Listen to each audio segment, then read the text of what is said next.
3, 2, 1, let's go. It's time to dive beneath the surface and into the minds and hearts of your favorite celebrities and pop culture icons. Welcome to Up and Adam. Hi, guys. Welcome back. And we are back to talk about the Real Housewives of Potomac Season 6. Of course, you guys know how we do this. I can't ever do this alone because I don't want to just tell you about the episode. I need opinions on here. So I asked the very lovely Lailah Lynn if she would join us today, and she said yes. So with that, I just want to welcome Lailah. Hi, Lailah. How are you? What's up? I'm back. You're back. This was fast. Yeah. I'm doing great. How are you doing? I'm doing good. You know, it's been crazy. I had to go see family this past week, and it's just been car dealerships, DMV, it's just been all over the place. So when I get on YouTube, a lot of people stress out when they come on here, but this is like when I'm Zen Win. Oh. Yeah, this is my Zen Win moment. Zen Win. Yes. Zen Win is not really Zen though. No, Zen Win. Not really Zen at all. Maybe I'm even more on brand with Zen Win than I think then. Maybe. Okay. Well, with that, guys, as you come in the room, go ahead, smash that like button, show some love. Before we get started, Lailah, if you had to give this episode a rating, where would we go? I would say a solid B. A solid B. I feel like the last scene saved it. I feel like the spa scene saved the episode. So I would say a solid B. Okay. Solid B. All right. And give it. What excited you the most about this episode? You said the spa scene. So are you talking about Zen Win and Mia going after each other again? Yeah, first of all, I love a spa. So even if they didn't have that drama, I would have loved that scene. But yeah, I like seeing them communicate, and I like, Mia explaining her past and the gowns, the beautiful gowns, and that she wasn't, dancing on the pole. She was just walking around. I like that explanation of her past and what she was really doing in the strip club. Okay, but let me ask you a question, because none of the women are buying this. And I guess we can work our way backwards here, because I was a little confused. I've never personally been in a strip club. I don't know if you have or not. I know a lot of my friends have, so it's not a big deal. Even here in Palm Beach, we have one called Rachel's, and they apparently serve the best steak amongst other things. Yeah. In town. So, I've just never been to one, but they have. And they're like, I've never been to a strip club where you're wearing gowns that aren't revealing something. Are you buying this story? Well, they are revealing something. What Ashley said was correct. Like, I've been to strip clubs. My best friend used to actually bartend. She used to strip and bartend. And I've been to strip clubs where they don't have vertical poles, they'll have horizontal poles, like just to switch it up. I've never been to a strip club without a pole, but I have heard of exactly what Ashley was describing, which is the women are walking around and you are showing everything. I guess you could call it a gown because it's long, but it's also sheer. It's also open. Like everything is showing. Okay. So you're still covered up, but it's not leaving much to the imagination. Right. Exactly. Okay. And I have to applaud Mia. She came on, and I can see, I've been reading a lot of the comments, and some people feel like she's a little bit of a flip-flopper, and she's sharing, sometimes oversharing and getting herself into predicaments like her age when she counted wrong. And now she was saying she was a bartender at the strip club, but then came back and actually said she was a stripper, but not that kind of stripper. I have to applaud the fact that she's being so open, but it just seems like her stories, like she's having to do a lot of like, oh shit, I said that. I need to correct this because this doesn't sound right. Yeah, it almost seems like she's lying and then trying to fix it. Like her age, I don't know if I believe her age. I think that might be a lie.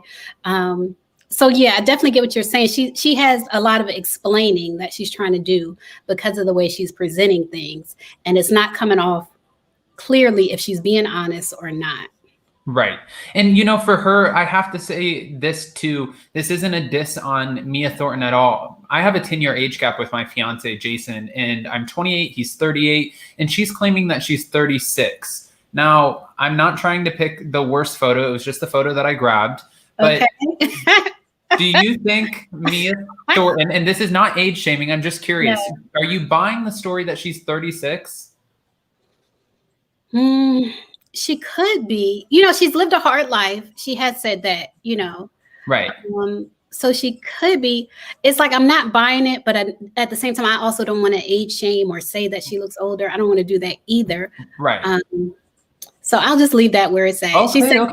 36. We'll just leave it. She's 36. We'll just leave it. Okay, well, Mia, we'll give you 36 for now, Yeah, but I just want to say, coming onto any of these shows, the Bravo fans will find out. So this is not something you want to lie about. And if there is something, we know, and we love Andy Cohen, but Shady Andy will ask her at the reunion, can we see an ID? Can we see something? Give us something, because we looked at your contract and we scanned your ID and it does not say 36. Or maybe he'll be like, oh, you just miscounted. It says 36 and you're good to go. But the only reason I think it could be true is because of the age of her children. Right. With her having the youngest child that's like 2 or 3, that's the only reason I kind of think maybe it could be true, and she just doesn't look her age. All right. Who do you remember when? And this isn't about Mia, guys, so don't rip into me. And if you haven't, again, go ahead, smash that like button, and thank you to all the mods in the room. Who was it that said you're a hard 40? Was that Karen who said that to Robin? Oh, I think it was. I remember that. Yeah. Karen is not one to play with. But getting back to Mia, I do want to applaud one thing for her. And it's something that people, I think, can resonate with a little bit if you're coming from this sort of background of being in foster homes or waiting for your parent to come home on a holiday. It gives you a different side of Mia that it's not the animosity that we have between her and Wendy. It's not, this lavish lifestyle that she's boasting, but it's a real moment that some fans can actually relate to. Now, it seems more often than not, we get a lot of alcoholism on these franchises where people have to go into sobriety and they have to kind of conquer that and figure that out. And a lot of fans relate to that too, but this is nice to see. Not nice to see, but it's nice. I guess it's nice to see something different and a different relatable background as opposed to it just being about the alcohol or something. You know what I mean? Yeah, I know exactly what you're saying. Like, a lot of people have been in the foster care system. There's a lot of people out there that have been adopted or been raised by their grandparents or other people in their family. So it definitely was, I believe, relatable for a lot of people. Her story kind of reminded me, like, my mom used to take in foster kids. And her story kind of reminded me of the last foster kids my mom took in. It was because their mother basically, was having a drug problem and was trying to get herself together. And she had a set of twins. So she put her twins in foster care. And it was actually temporarily until she got herself together. So I think a lot of people can relate to her story. My mom's adopted parents also took in foster children. And, Jason and I just went out because we sold our place and we went out to celebrate with our realtor. And she actually transitioned from a job in foster care where she was a part of the system trying to help kids find new families and help get their parents rehabilitated. That way they can go back home. And she shared a terrible story of this woman who just didn't really know how to be a mom, no ill intentions, but her daughter had a rash on her scalp. So she tried putting bleach on her scalp in order to clean it off. And she said, honestly, I don't think the mom had ill intention. She just didn't know how to get the rash off. But it's just so sad to hear some of these stories. So again, for Mia sharing that, it couldn't have been easy. And I just have to applaud that. Yeah. That's one thing that kind of makes Mia more relatable to people and makes people, have the ability to love Mia is her story. Like, not the drama with the women, but her actual real life story and how she still succeeded, after all that she went through as a child. She still made it. She out here running all these clinics, she's doing her thing. Yeah, I mean, when she says, I made it on my own, it gives it a little bit of a different meaning. But, there was a moment, and since we're still talking about the spa, Zen Win came out. And like you said, she might not be so zen all the time, but Zen Win came out and she said, on that day in somebody else's home, I didn't have time, but today I have time. And she started going back and forth with Mia again. And when she does, Mia decides to disengage from the conversation, get up and walk away. And Dr. Wendy Osefo, I like her on the show, but it's almost kind of antagonizing behavior to be like, that's right, walk away, get out. You know what I mean? I'm like, what if she turns around and splat like you're instigating her? Yeah, I don't like seeing this side of Wendy. I don't like seeing that side of Wendy on the show. It was definitely instigating.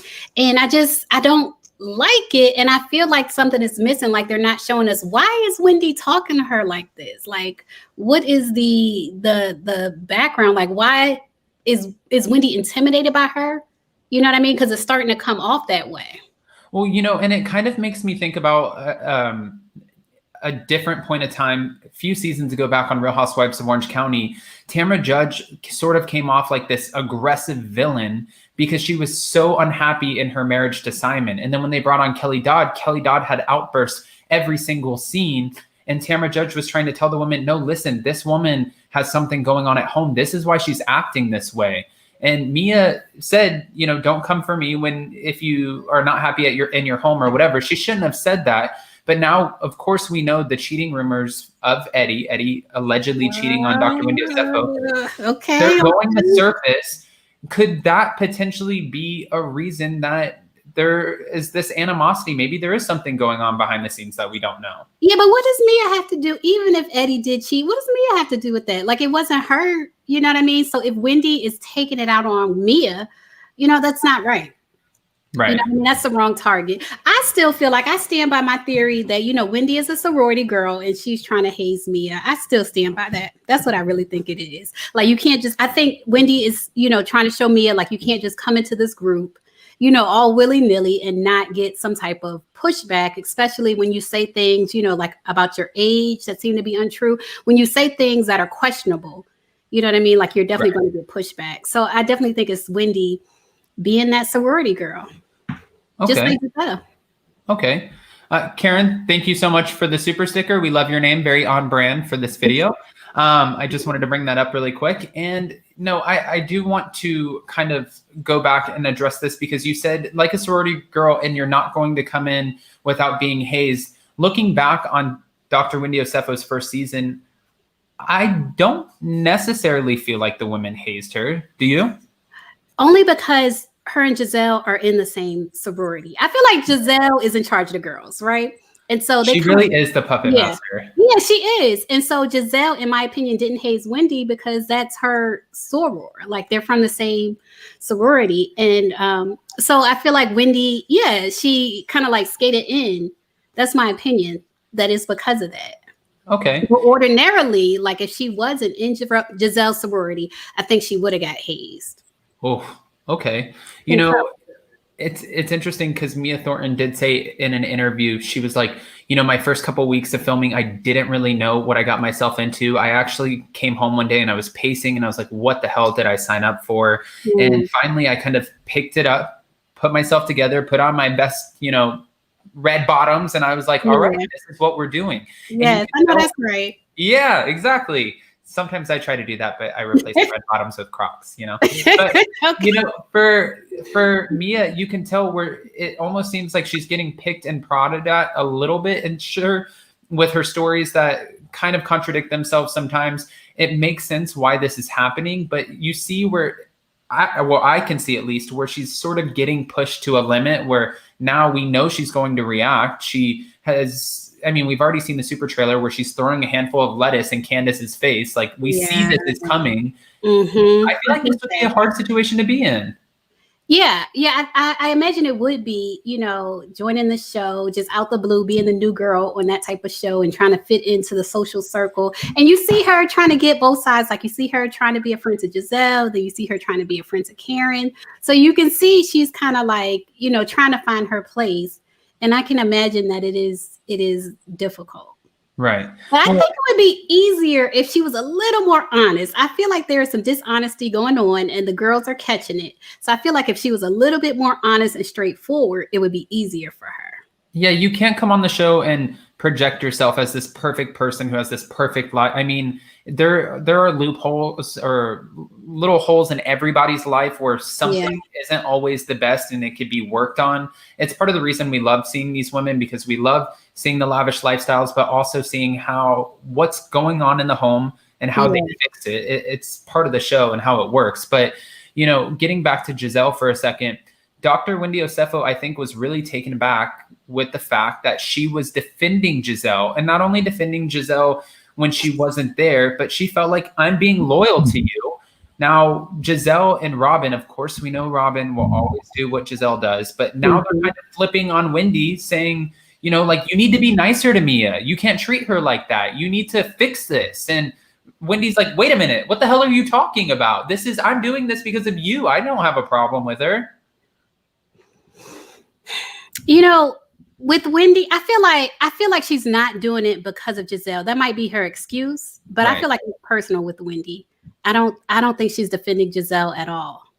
That's my opinion. I don't like, if I could be candid, I don't like what Wendy is given this season. Like, you know, she got her work done or whatever, and that's great. If that's what she wanted to do, the breast implants, the butt implants, whatever she got done, that's great for her if she feels better about her body. I see people commenting saying she looks so much better. That's great.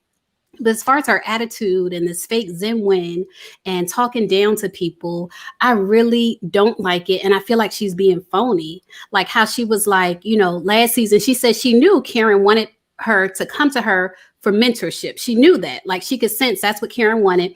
And we've seen that on the show where Karen likes where the girls come to her for mentorship. And so she didn't do it last season, but she decided to do it this season. And it seemed kind of phony. Right. It seemed phony. Even her saying she only wrote a paragraph of her business plan when she has a whole PhD. You know what I mean? Dr. Wendy. To me, she's coming across phony and fake this season, and I don't like it. No, and I do feel like she's been housewife-atized in a way. And let me explain what I mean by that. She came on the first season so authentically herself. I have 4 degrees. I'm a doctor. I'm a political commentator. I have all of this happening, and I'm still a mom. She was very proud, still is, of her Nigerian heritage. And she, you know, really owned it in that sense. And now this season, like you said, if you want to get a few tweaks, she looks amazing. Okay, great. You did that. But now you want to put the professor and political commentator off to the side, and you want to start a home line, which every housewife decides that they want to do. I feel like in some capacity, someone tries starting a business and it's like, let me put this together before I get kicked off the show while I have a platform. Right. And then she's starting to get a little bit more snarky sometimes. And I think that's because she feels like maybe that's what's expected of her from the show. Possibly. And I've heard interviews, like podcast interviews, where she's talked about how, you know, she was asked to be more glamorous on the show and how it kind of made her insecure. So I can't see her molding herself to fit the show. You know what I mean? Right. And that's why I say, I don't know if Wendy knows who Wendy is. Like if you mold yourself for every job you get, you know what I mean? It's kind of like, well, who are you? Who are you, girl? If every time you get a new job or every time you get a new man, you mold yourself into somebody different. Right. That's what I'm getting from Wendy, and I don't care for it. No, and that's a good point to make, because those are important moments in your life, whether you're starting a new relationship, starting a new job, and you really have to be true to yourself and know who you are before you go into those different positions. So I completely agree with what you're saying. And I want to talk about another housewife really quick, switch it up. Robin Dixon, we see her and she is fully living her best pandemic life. She's sleeping in. Yeah. And really sleeping until 8:39 is not really that bad. So I just have to, it's not like she's sleeping in until like 2:00 in the afternoon, but she's sleeping in and she's waking her kids up 3 minutes before they have to get on a Zoom call. I saw a lot of comments where people are like, what kind of mom are you? And I'm like, shit, that was filmed. Yeah. That's on camera. She's going to get the backlash from this. How do you feel about Robin so far? Well, I do think she was doing her kids a disservice. Like my kids, well, my oldest daughter also did Zoom. And it's like already there's like they're not that engaged because they're not, you know, used to being on the computer that long. And I noticed she woke them up like 3 minutes before class. And then if you notice, she never turned the light on in the room. Did you notice that? Like she left it dark, and I think he had a blanket wrapped around him. So that's not really helping your child learn. If you let them still be sleepy, you haven't fed them, or you're probably feeding them while they're in the Zoom. Like, to be honest, it's not doing the best for your child. It's like a disservice. In my opinion. And I know I haven't been the best parent. That's why I don't want to judge. You know what I mean? I haven't been the best parent, but I do turn the light on, you know, when my child is in the Zoom. I do feed my child before she gets started. I try, but I also understand depression and just trying to, you know, meet the basics. Like he's on the Zoom. She got him up and he's on the Zoom. He does have a bed. Juan was home. Juan She's could have like, helped. my job's done. I got him up 3 minutes before. He's in front of the computer. I'm going back to bed. It's done. Yeah. And it is what it is. Yeah. And I don't know if you've ever seen or wore one of these embellished hats, but it seems like Robin's. Yeah. I don't have my hat hat here. Yeah, I have 2 hats. I bought 2 of them. I bought 2 of her hats. Okay, so you're a real consumer of the embellished hat. You want to give me 1 second? Hold on. Let me see if I got my hat. Give me 1 second. Yeah, I'll give you 1 second. Guys, while we're waiting on Lailah, go ahead again, smash that like button, show some love. I'm going to bring up some of the comments in the room. No breakfast. Okay, our Petrick. Wendy is doing too much. Her rant about TikTok made no sense. Okay. Kennedy Monroe said, how old are the kids? Why not set an alarm clock for the kids and give them a bowl of cereal? That's another question. All right. Amira said, Wendy's just triggered. Kempire Daily, have you shared this live on your social media? Is this for me, Kempire? Dear Dana, it is hard on teachers when the moms put them on right before class because the kids are still sleepy. Saying this as a teacher that teaches online. That's a good perspective. Is it not paid by anyone? You're shady. Is it embellished or embezzled? All right. And then Kempire again, Lailah, you better wear that hat to our live later. Haha. All right, guys. And again, thank you to all of our mods while we're waiting on Lailah. Kempire, Dear Dana, not paid by anyone. Thank you guys for being in here. Also, if you guys haven't checked out Kempire, you have to go check out Kempire. He's always on it. Is this one of the embellished hats? No, I couldn't find it. I think they're at my other house. But I got 2 of them. Not at the other house. All right. Yeah. Okay. But yeah, I had done a video on my Instagram with her embellished hats. They're nice hats. They're very nice. Okay, and they said that it's good for, and I wouldn't know this, but they said it's good for your edges. That's what the hat caters to. So you're saying as a consumer, it's a good hat. Yeah, it's like satin lined. I would give it a thumbs up. It's satin lined, so it kind of, sometimes hats can kind of rub against your hair and break it, and hers have the satin lining, so it doesn't break your hair. So it is. I would say it's a quality hat. Are they priced well, or are they overpriced? Not for me. It was $29.99 each. When I did my video, people were commenting that was a little bit too much. Right. But I thought, it's silk lined, satin lined. I thought it was okay. Okay. All she right. got a profit. She's doing it. We see her. Where is she? Here she is. Yeah. She's in there. She's doing it. And she apparently had to move to a warehouse. So she's filling some sort of orders. But this is also a moment where we met another person that I feel like they're testing for the show. What's her name? Azkel? Azkali, I believe is how you pronounce it. Azkali. I think so. Azkali. All right. So Azkali came in and she had opinions right out of the gate. And she questioned Karen's drinking. And she literally, you just got here. You've been here for 5 seconds. But I'm not going to lie. I'm liking her. I loved her. I thought she was so beautiful. First off, I thought she was beautiful. And I feel like she might have been coached into, bringing up that somebody told her Karen drinks a lot. You know what I mean? Like she was probably coached, like this is part of the show. If somebody tells you something like this, then you have to repeat it. But I liked her. I like that she prayed over Ashley's pregnancy and her labor. I like what she was given this episode. Okay. All right. And so while Robin might be dropping the ball a little bit at home, sleeping in, and Juan Dixon obviously looks a little pissed about it.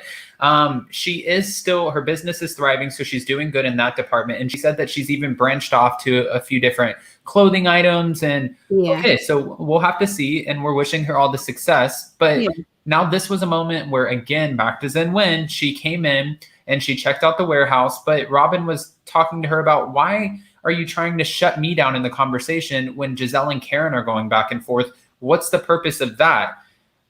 I kind of on this one, I have to be team Zen Wen. I would have shut you down too, because you're kind of chiming in like a mouthpiece when it really doesn't pertain to you.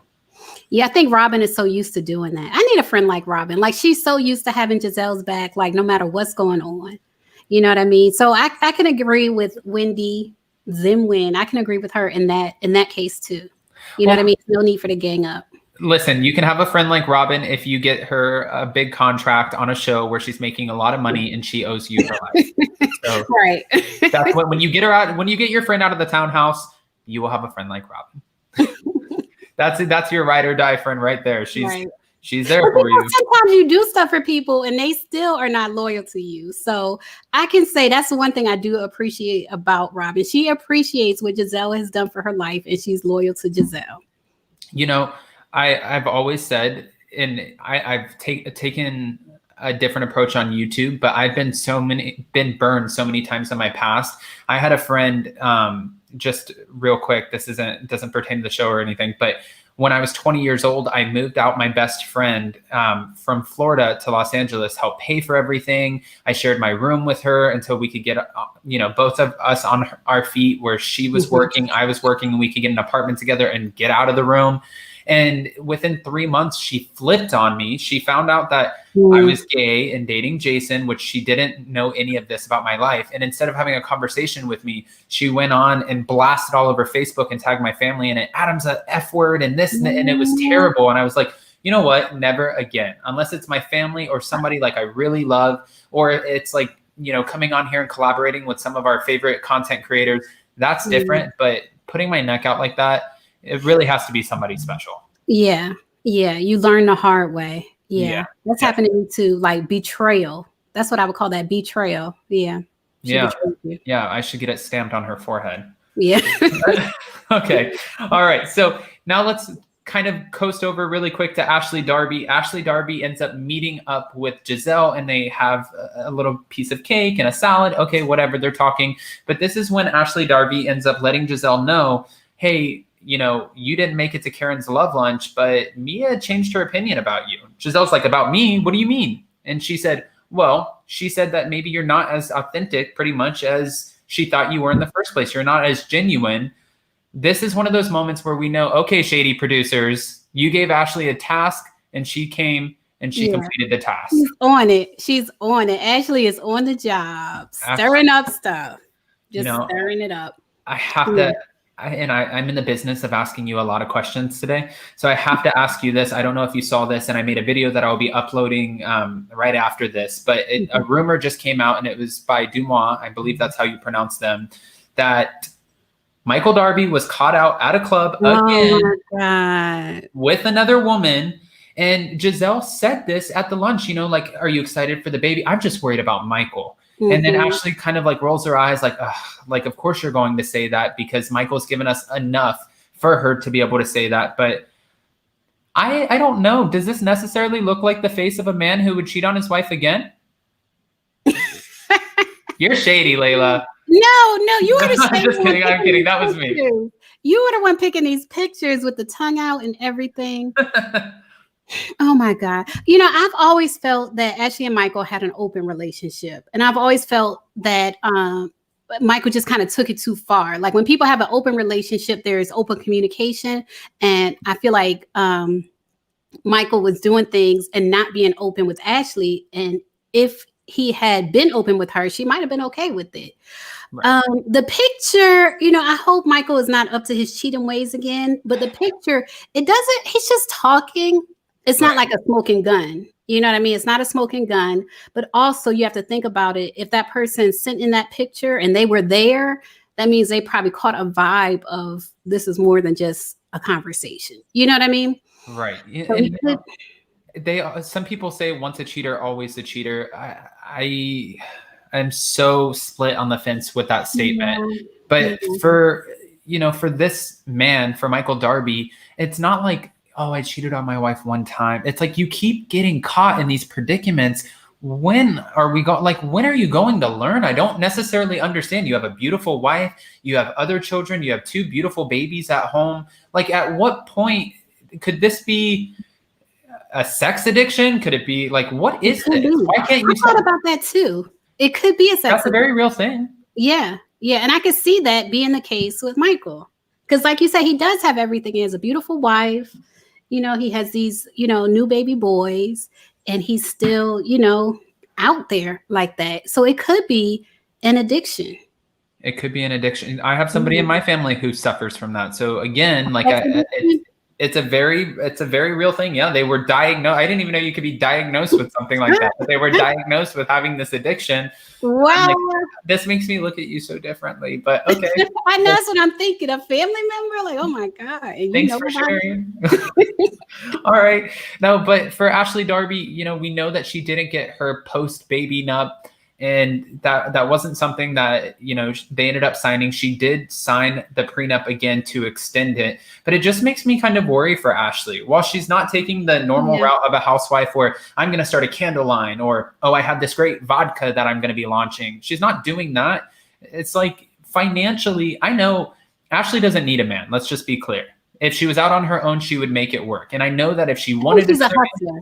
Yeah, she's a hustler. Yeah. But I mean, is there something that I'm missing? What would Ashley be doing if she wasn't financially taken care of, like, and she wasn't on the show? What would her job be? I don't know if she's ever mentioned like a true passion on the show of something that she would kind of pursue. I don't know, because I feel like she said she has a degree in something. Like, she does have a bachelor's in something. I don't know what it is. But she seems like, I follow her on Instagram, and she seems to be into like health stuff. So I don't know if she would be like, I don't even know if a yoga teacher is a full-time job, but I think she would be doing something in like the health and fitness arena if I had to guess. Okay, that would make sense. That's what I was thinking too, because I see her videos on Instagram of her dancing and doing like aerobics while she's pregnant and always constantly working on her health. So, all right. I just hope, like you said, this is not a smoking gun. I hope it's not. I hope not. For the sake of Ashley. That's not something, you know, and I saw where fans were commenting and they're like, oh, well, she deserves it because, you know, he did it again. Like, how many times does it take to learn? Like, this girl's stupid. And I'm like, that's terrible. Like, this is somebody's family. That's how you like, why even comment at all?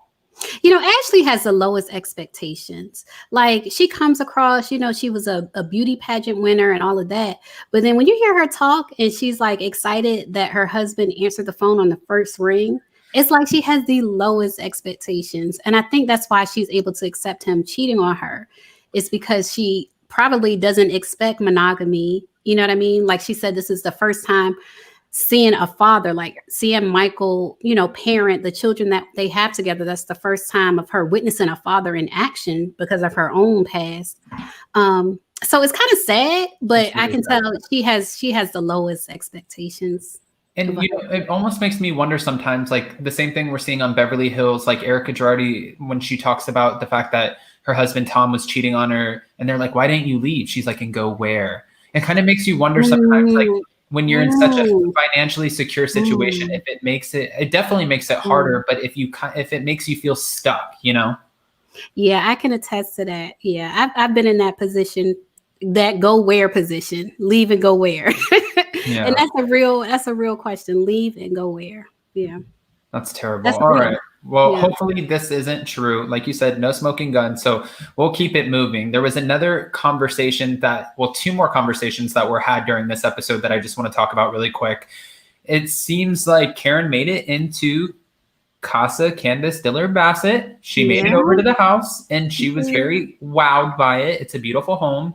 And they end up going into the dining room, having this tough conversation about whose place Karen took during the Monique and Candace drama. Now, Karen said that she was put in a hard spot because both of them were her friends. And I think Candace was waiting for Karen to kind of be like, listen, I'm sorry. You know, I'm sorry. If I could have redone it, I would do it differently. But that's not what she said. Karen was like, I wouldn't do anything differently. I was in a tough place. I supported you. I supported her. I didn't think any of it was right. Everybody here was wrong. Here you go. Do you think or go ahead. Go ahead. No, you go ahead. I was just going to say, like, were you surprised by this? I was not surprised by this because Karen was very adamant about being neutral last season. Like, she was very adamant about it. And then also, you know, if Karen was kind of like to flip and say, you know, I'm sorry, it would look like she's saying I'm sorry to Candace because Candace is the one still on the show. You know what I mean? It would look phony on Karen because Monique is no longer on the show. It would look like she's throwing Monique under the bus. So I can see why she would say, you know, I stand by my decision. And it kind of, you know, at the end of that conversation, Candace was like, Karen is not capable of being a friend. Right. What do you think about that comment? Is she saying because Karen can't take her side that Karen is not capable of being a friend? To be honest with you, that's not the kind of friend. This is no disrespect to Candace. That's not the kind of friend I would want, only because I don't want my friends to dictate to me who I should be friends with and how I should feel in a situation that had nothing to do with me. You know, if I was best friends with you and then also best friends with this girl, Christina, and we know each other, we film, we work with each other, and then you guys decided to get into a fight that I wasn't a part of, I would have to be like, this sucks. We need to make it right. But I'm still friends with you and I'm still friends with Christina. I see both sides. And I think that's the position Karen's in. But I definitely wouldn't want you coming to me being like, don't be friends with her or we're done. Because I'd be like, I'm an adult. You're not going to tell me what to do. Right. I definitely understand that. And I agree with that. If we all met each other around the same time. But if you were my friend from way back when, and then I introduced you to Christina, and then me and Christina got into a fight, and then you were neutral, I probably would have an issue just because I would feel like I thought I was more of your friend because of our history. Right. Well, weren't they brought on it around the same time? Yeah, I think they were. And, you know, you never know if these girls are really friends. So that's another reason why I could see, you know, Karen being neutral because, you know, is she really friends with either one of them? But I'm just saying in real life, if we had a past, I would want, you know, if that was my old friend, I would want my old friend to stick beside me. You're saying that I need to kick Christina to the curb. Okay. That's how I am. Like I said, I like friends like Robin. Okay. Yeah. Well, again, like I said, you got to get that friend out of the townhouse first. Yeah. All right. But I guess moving forward, you know, still about Karen, you mentioned this earlier. Wendy comes to Karen with this conversation about, you know, I want to start this business and your business is thriving, which I have to say, kudos to Karen because she caught so much shit from people, especially in the cast when they're like, oh, here goes Karen doing another business. It was like when She by Sheree launched and there were no fashions, you know, she launched La Dame and it was just a bottle with no fragrance. So she really got a lot of flack for that. And now look at her. She's in all of these great department stores. She's doing well. Her business is thriving. And now they're coming to her. So she's probably sitting back like, that's what I thought. Yeah. I think Ray has a lot to do with that. Like behind the scenes, I think Ray is the one running her business. You know what I mean? Which is no shade to Karen. That's a good thing to have a husband that can run your business. But I think that's all Ray. Like the fact that Giselle's business folded and Karen's business is still thriving, I honestly think has a lot to do with Ray running it. Which I feel like Giselle had a great business. I'm surprised that it did fold, actually. I really am because she's beautiful. It's like that would be the person that you would think would start a makeup line, somebody who looks like they have great skin, like they're really on point, like kind of like a beauty queen looking. I mean, you're not going to have like some person out of Hills Have Eyes come out here and be like, makeup. Like that's not going to happen. So with Giselle, I actually am surprised about that business not working. But I like Karen's face here where Karen's like, oh, so you need my help. Mm-hmm. That's Karen. She wants to be the mentor. She wants to be that authority figure. That's where she thrives. Well, and like you said, Dr. Wendy Osefo kind of felt like Karen wanted, you know, her to come to her as like, oh, you need my mentorship. And that's not what she did. And she kind of stood on her own the first season. And now she's coming in with this line of like, oh, I have a paragraph for a business plan. And it kind of comes off a little phony, right? Because in my opinion, you have 4 degrees. You're a very intelligent woman. You know that a business plan is more than a paragraph. You're not writing like a children's book. It's like, you need numbers, you need ideas. What are you doing? And like Karen said, whatever your budget is, you need to double that budget. And when they said the budget was 20,000 and they're doubling it to 40, I'm like, that's a lot of money. But at the end of the day, you guys are housewives. We know what you make. You're supposed to have that. You know, acting like 20,000 is a lot or 40,000 is a lot. You're supposed to have that as a housewife. That's why you're on the show, because you're rich, right? So you're supposed to have that. Allegedly. Well, you're supposed to have that unless you're stealing it from somebody or getting indicted or something else is happening. So honestly, I can't keep up with something.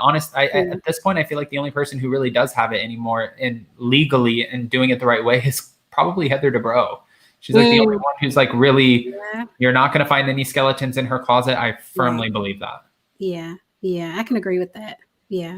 All right. Well, again, we have almost 300 people in the room. So go ahead, smash that like button, show some love, guys. With this, I want to end off, and I like to just kind of wonder, what are you looking forward to most the next episode? What is getting you excited about the show? What excites me about Real Housewives of Potomac? I'm still excited about Mia, the new girl, and her truth, like laying out her truth. I would like to see her admit, to the type of dancing she was doing. And then also the new girl, Escali. I believe she's going to be like a friend to the show, and I would like to see like her history and what she brings to the show. So I'm excited about that. Even though I'm not feeling Wendy, and like I said, she's coming off phony and she's coming off fake, I'm entertained by it. So I still want to see more of Wendy. But you know what? Speaking of Wendy, I want to ask you this because, last episode, it seems like Giselle was the one telling Candace about Wendy's plastic surgery. Right. And I thought Wendy and Candace were friends. Like I thought they were friends in real life. Do you think they are actually friends? Like who are Candace's friends on this show?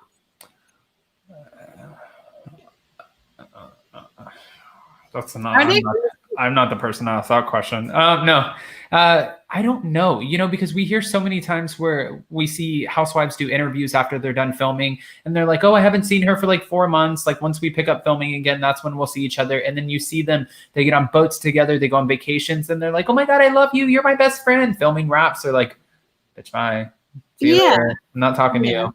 So for Candace, one, I think, and I have to give her this, I think she's incredibly busy with the acting, the singing, the husband, the new house. Her mom is a handful. So I think that she's busy with everything she has going on, but I don't know what authentic relationships she's maintained over time. Like we know Giselle and Robin, they see each other, right? Right. Karen and Monique would actually see each other outside of the show. They would hang out. So we knew that was an authentic relationship. Mia still making her way into the group. Ashley Darby, I don't even know who she talks to when they're not filming. So for Candace and Ashley, I would feel like they're probably in the same boat because Ashley, we all know before she was pregnant, she was messy Ashley and she would burn every single person on there. And now she's kind of calmed down a little bit. She's focused on her life and she's taken a step back. So I don't know. That's a great question. I feel like probably when they're not filming, nobody. And then when they have events that they have to go to or watch what happens live, or like Andy's baby shower, when they allegedly came up with this whole cockamamie story that they were going to pin against Monique. And that was like the place that this whole rumor was birthed. I feel like that's when they get together. Which rumor are you talking about? It was some rumor about her. Oh. Yeah, her kid being, Okay. Yeah. Okay. We don't have to repeat that rumor. Yeah. Okay. We let that go. we let that go. But for me, Giselle promised us that sorry, my contact is like messing up in my eye. Oh, it's okay. For me, Giselle said that she was going to drop a few little tidbits about Karen along the way. I'm still waiting for them. So we'll have to see what she does, but I just hope she doesn't get too messy. Oh God, this contact is tough. But with that, Lailah, I appreciate you jumping on with me. This has been fun. And I think that, I was going to say nothing short of fun, but fun. And I think there's a lot to unfold here. I think a lot will be unpacked. We're only on episode 3. So hopefully it just gets better and better. Yeah, I think it will. As we approach mid-season, I think it is going to get better and better. Yeah, definitely. And I think that they're going to push Mia to the edge. So let's see it. Let's see Hurricane Mia. We're waiting for you. We're waiting for you to toss that lettuce. Yeah. Oh my God. Anyway, Adam, thank you for having me. I appreciate the invitation a second time. I definitely appreciate it. I got to get you on my channel probably 2 weeks from now, because I'll be live on my channel 2 weeks from now on a Monday with Grace and Kempire. So if you're free, All right. I love both of them. And honestly, I love chatting with you. So if you'll have me, just shoot me a text. You have my number and I'll come on anytime you need me. Okay, thank you. All right, thanks, Lailah. And guys, if you haven't, make sure you go follow Lailah. Make sure you subscribe. Follow her on Lailah Lynn TV on YouTube. She's amazing. Subscribe. It's really important. And don't forget, smash that like button. And if you're not subscribed here, press the button. Just click subscribe. We'll see you next time. Bye, guys. Got to go fix this damn contact.